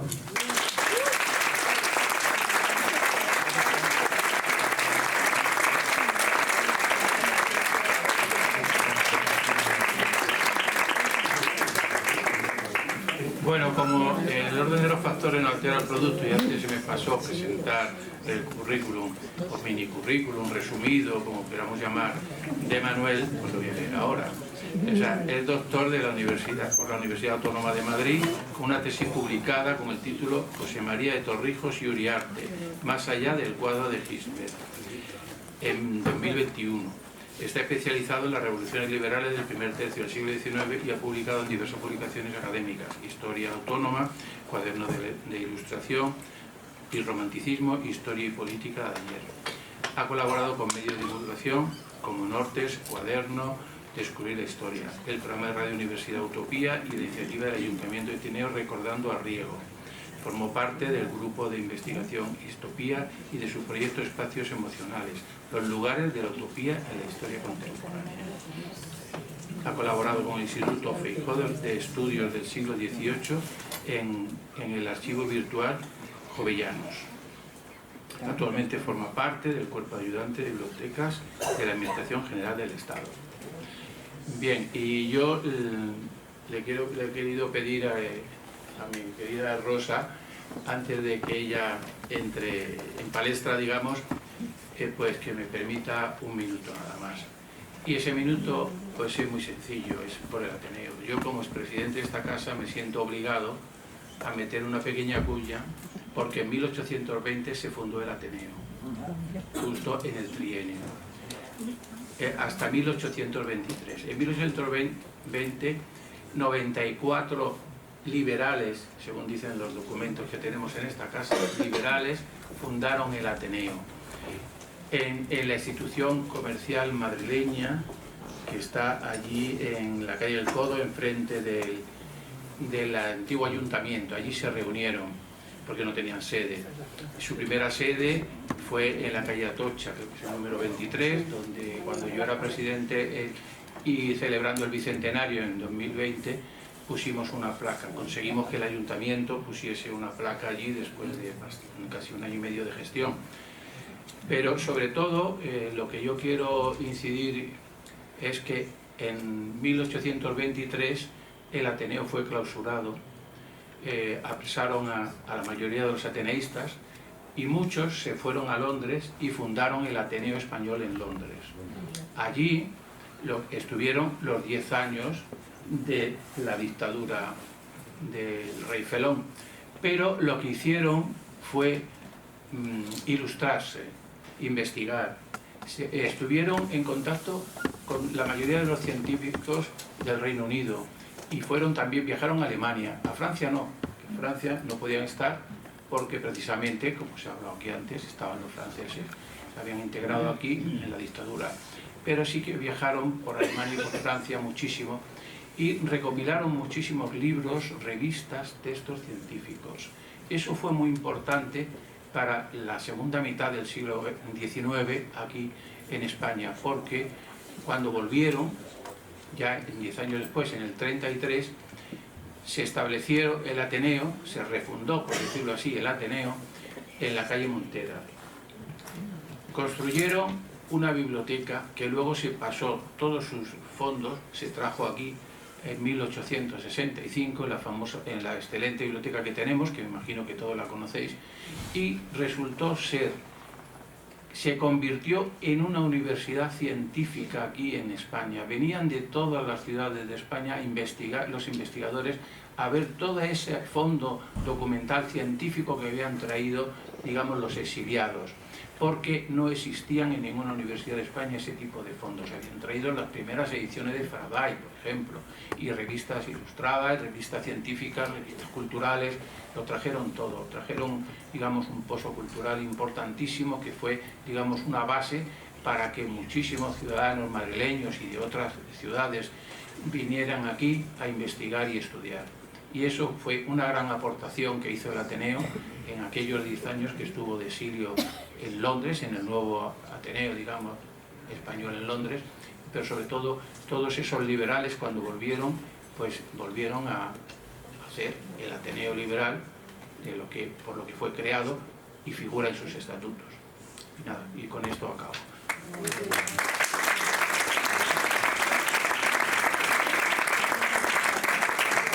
Tiene la palabra Rosa Arteaga. Bueno, ahora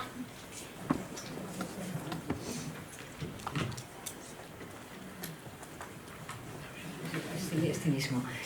Bueno, vamos a pasar a otro momento de recordatorio y de memoria que simplemente estando atento a lo que pasa y a todos aquellos que no dejan de investigar sobre las cosas, pues hemos podido llegar a ello. Entonces, en este momento vamos a, por primera vez, digamos que a representar lo que sería el nuevo himno de la República y cómo nos ha llegado a nosotros. Y en este caso hablo como miembro, pues, de la Solfónica, que la mayoría sabréis que es ese grupo que en la Puerta del Sol en el 2011 pues se reunió espontáneamente para cantar el himno de la alegría y a partir de ahí pues crear músicas que el diagnóstico social que se hacía en su momento pudiera ser transmitido como denuncia a través de canciones de protesta, pero también simplemente adaptando los textos a los mensajes. Bueno, pues todavía existimos y bien, en esa condición es como una persona que está aquí y yo quiero que sea ella la que introduzca y explique el nuevo himno que es Antolín Pulido. Y le he preguntado, ¿cómo quieres que te presente a los demás? Y él, que ha estado en países y en muchas situaciones difíciles. Yo soy un brigadista de acción humanitaria. Entonces, él es un docente de pedagogía social y de comunicación y ha estudiado antropología. Y bien, esto es simplemente una base para hacer lo que hace ahora. Pero lo que para nosotros sí que ha sido trascendente es el conocer este himno, tratar de poder materializarlo, porque es mejor que lo explique él, pero fue en el 1938, en ese intento, ya en la guerra civil, de dar otro sentido a un himno y bien, que pudiera ser el oficial y no el que venía del pasado y se le transmutaban continuamente las letras por unos o por otros. En fin, Antolín.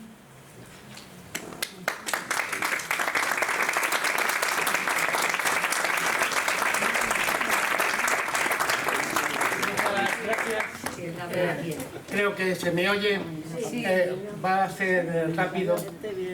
Yo soy uno de los niños que estudió en el Colegio Madrid, en México.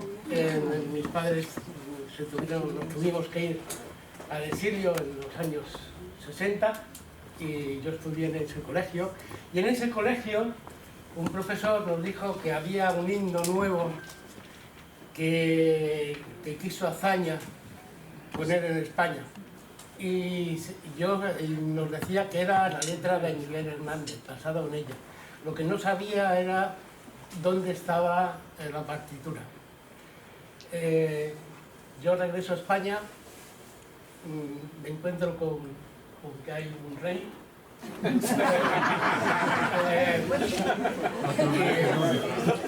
Paso por la Dirección General de Seguridad, conozco a Belia el Niño, a los 3 meses me fui de este país. He vuelto hace 6 años. Pero siempre he tenido ese himno metido en la cabeza, porque siempre el himno del Riego era un himno belicista, porque nos llevaba a la lid, nos llevaba a la guerra, y yo me encontré también con mi profesor, un profesor Luis Bonet, profesor del Colegio de Madrid, que me decía que la música era de un extranjero, pero no sabían quién. Pues la historia es la siguiente. Azaña quería, ya en la guerra, quería que España tuviera un himno, que tuviera un himno. Es decir, los himnos se crean cuando se crean los países o las naciones. Y como se creaba un nuevo país, quería que tuviera un nuevo himno y se lo propone primero se lo propone a Machado y le da un texto a Azaña, y a Azaña no le gusta. Y lo saca como a público y varios poetas le dan textos y tampoco le gusta. A él le gustaba un texto, se sabe, de Miguel Hernández, que era un texto también ya en plena guerra, pero era un texto que dedicó Miguel Hernández a un batallón, ¿no? Que era el texto a la 6ª división, siempre se me olvida. Pero bueno, se quedó ahí. ¿Qué pasa? Que de pronto yo tengo un programa de radio, entrevisto a la nuera de Miguel Hernández, a Josefina, y me dice José: oye, Antolín, yo sé quién tiene la partitura. Yo dije: la leche. Digo: ¿quién? Dice: un profesor de un instituto de Elche, Jesucristo Riquelme. Se llama Jesucristo. A mí no se me va a olvidar porque yo no conozco a ninguna persona. Y me dice, entonces me da su número, yo le llamo y le digo: yo tengo la letra. Y me dice: yo también. Digo: ah, vale. Entonces dice: pero yo tengo la partitura. Y me dice: hicimos una edición pequeñita en Jaén, que es la que tengo en la mano, y dice: pero no he llegado a no han querido nadie. Digo: pero ¿tienes? Dice: sí, y tengo al músico, además sabíamos que tenía que ver con Margarita Nerken, porque ese músico se llevaba muy bien con Margarita. De hecho, Alan Andonian, siempre digo mal su apellido, Andonian. Alan Andonian era de origen rumano, que vino con las brigadas internacionales a España. Aquí conoce a Miguel Hernández, se hacen amigos, y de ahí, de esas amistades, donde empiezan a salir varios textos y varias músicas.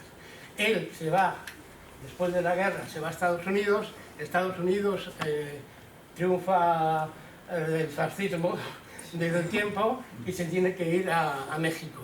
De hecho, se nacionalizó mexicano. Él es senador y conoce a Margarita Nerken y conoce a su hija. De hecho, se enamoró de su hija y se casó con su hija, que tampoco murió la pobre de cáncer. Pues esta historia llega hasta aquí, de esta intrahistoria.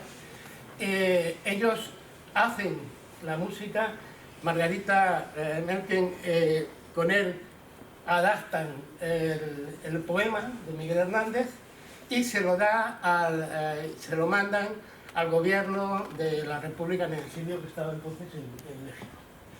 Y ahí empiezan a gestionarse de si podía ser o no, o adaptar un himno con un gobierno en el exilio. Entonces se quedó parado. Se quedó parado hasta que este señor, que quiero nombrar, que es Jesucristo Riquelme, estuvo a base de archivos, de ir bastante a México y demás, pues lo encontró y yo lo propuse a la Sinfónica, que para mí yo creo que es lo más digno, es el coro más digno que hay en Madrid. No, en serio, es decir, yo se lo propuse a la Sinfónica. Así, cuando me llegó dije, hice fotocopias y se lo propuse. ¿Nos faltan músicos? Sí, los encontraremos, iremos. Y esto es, pues nada, muchas gracias. A la Sinfónica, gracias al Ateneo y espero que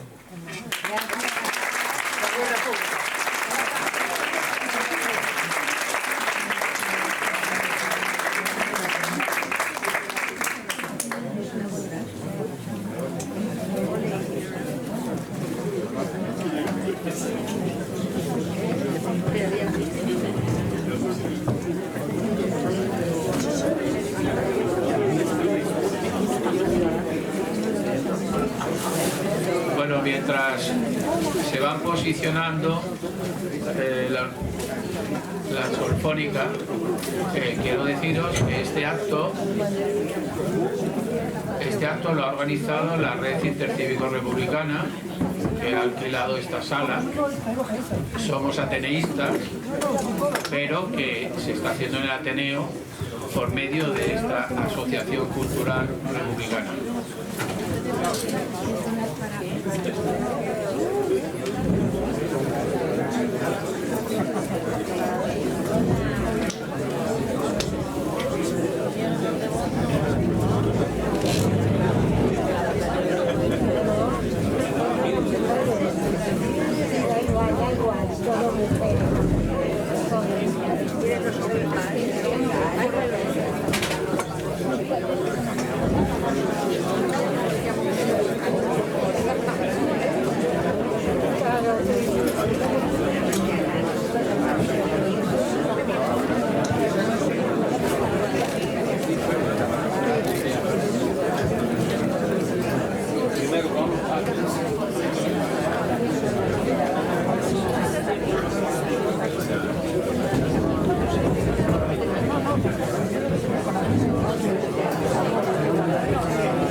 que no se separa un poco por esta acá. ¿Querías? No, decirle a este señor que está... Es que se apoya en la silla de delante. Está de rodillas. Pero se espera en el pasillo.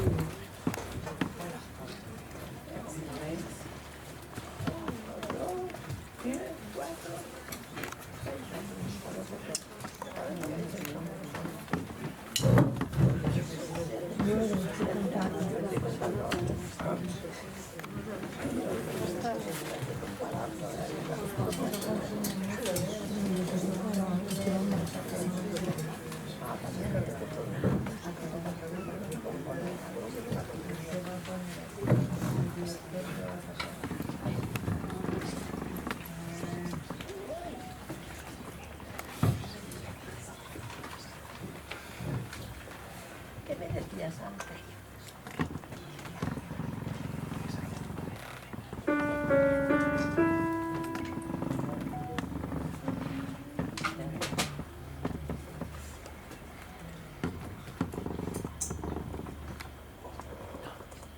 La libertad nos ha dado su aliento, la independencia y el pueblo su honor. En el romántico mundo hermoso nos da el coraje la tierra y el mar. En pie, República Española con decisión. En pie, con alma y vida frente al Señor. A España la salvarán sus hijos con tesor. Patria de mi vida, tierra de mi corazón. Patria de mi vida, tierra de mi corazón.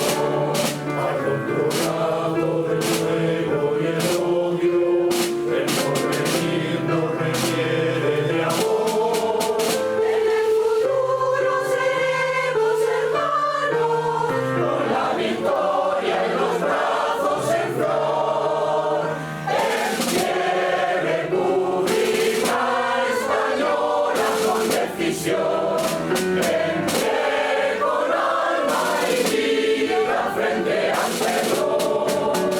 A España la salvarán sus hijos con amor.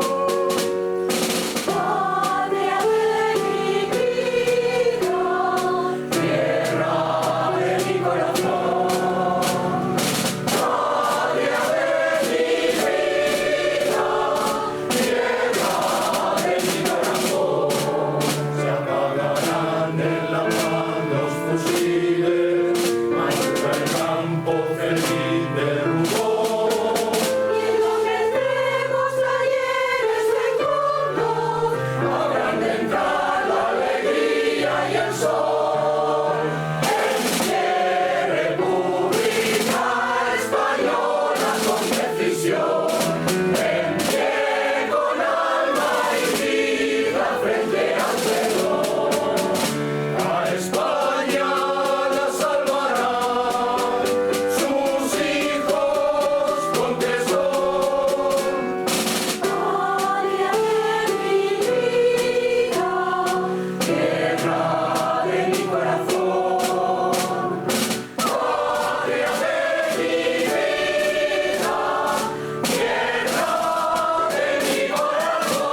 quedarse podemos hacerlo, y si no, pues